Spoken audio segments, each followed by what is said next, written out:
প্রয়াত সাহিত্যিক শঙ্কর সাহিত্যিকের প্রয়াণে শোক বার্তা এক্স হ্যান্ডেলে মুখ্যমন্ত্রী মমতা বন্দ্যোপাধ্যায়ের সাহিত্য জগতে নক্ষত্র পতন।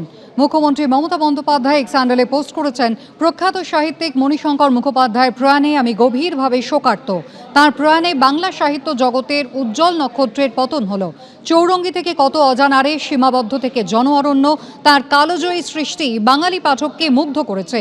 স্বামী বিবেকানন্দকে নিয়ে তাঁর গবেষণা ও গ্রন্থ সমূহ আমাদের কাছে অমূল্য সম্পদ। তাঁর প্রয়াণ সাংস্কৃতিক জগতে অপূরণীয় ক্ষতি।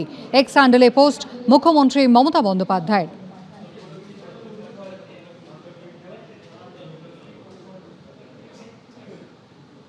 92 বছর বয়সে প্রয়াত সাহিত্যিক শঙ্কর, যিনি পরিচিত ছিলেন সাহিত্যিক শঙ্কর হিসেবে, যদিও তার আসল নাম মণিশঙ্কর মুখোপাধ্যায়। হাওড়ায় জন্ম এবং সেখানেই তার বড় হয়ে ওঠা। একসময় কলকাতার শেরিফের দায়িত্বও তিনি সামলেছেন।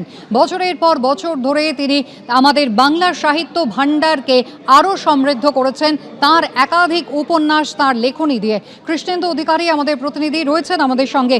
কৃষ্ণেন্দু, যেমনটা চিকিৎসকের সঙ্গেও আমাদের কথা হলো, ডক্টর অজয় সরকার তিনি বললেন যে বেশ কিছুদিন ধরে অসুস্থ ছিলেন সাহিত্যিক শঙ্কর, চেষ্টা চলছিল তাকে ভালো করার, কিন্তু গত দুদিন ধরে আর সেইভাবে চিকিৎসায় সাড়া তিনি দিচ্ছিলেন না। পরিবার সূত্রে কি জানা যাচ্ছে? দেখো, যেটা বলছিলাম যে তার কন্যা কলকাতায় আছেন, তাকে হাসপাতালে ডেকে পাঠানো হয়েছে বা আসতে বলা হয়েছে, এবং অন্যান্য তার যে অনুগামীরা, তার ভক্তরা, তার পাঠকরা, তারাও হাসপাতালে আসছেন খবরটা পেয়ে। এবং যেটা জানা যাচ্ছে যে মাসখানেক আগে মণিশঙ্কর মুখোপাধ্যায় হাসপাতালে ভর্তি হলেও তার চিকিৎসার ফলে তিনি সুস্থ হয়ে উঠেছিলেন এবং বাড়িও পেয়ে গিয়েছিলেন। কিন্তু কয়েকদিন আগে তার আচমকাই আরো অসুস্থতা বাড়ে।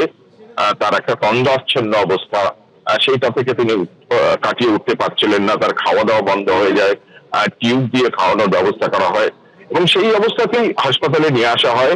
এবং হাসপাতালের চিকিৎসকরা তারপর তার চিকিৎসা করার পর যেটা জানতে পারেন এমআরআই করার পর, যে তার একটা ব্রেনে টিউমার, একটা বড় ধরনের টিউমার সেটা কিন্তু রয়েছে এবং সেটা দীর্ঘদিন ধরে রয়েছে, অনেক দিন ধরে রয়েছে। এবং সেটা ডিটেক্টেড হওয়ার পর সেটা অপারেশন করা জরুরি বলে তারা মনে করেন, কিন্তু শারীরিক অবস্থা এবং তার বয়সের কারণে সেই সিদ্ধান্ত থেকে তারা পিছু হটেন। এবং তারপর কিছুদিন ধরেই তিনি চিকিৎসকদের অধীনে ছিলেন।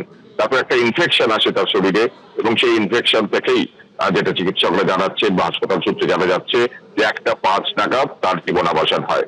শঙ্কর আমাদের পরিচিত নাম, মণিশঙ্কর মুখোপাধ্যায়।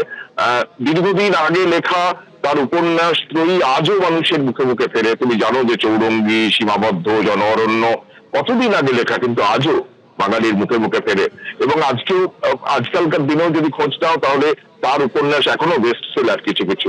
এবং তিনি তার যে লেখনী, সেই লেখনীর উপর ভিত্তি করে সত্যজিৎ রায়ের মতো পরিচালক তিনি সিনেমা তৈরি করেছেন। জন অরণ্য, সীমাবদ্ধ নিয়ে তৈরি হয়েছে, চৌরঙ্গি নিয়েও সিনেমা তৈরি হয়েছে, কত অজানারে, চরণ ছুঁয়ে যায়, একাধিক জনপ্রিয় উপন্যাস তার লেখনী এখনো মানে বাঙালির মুখে মুখে ফেরে।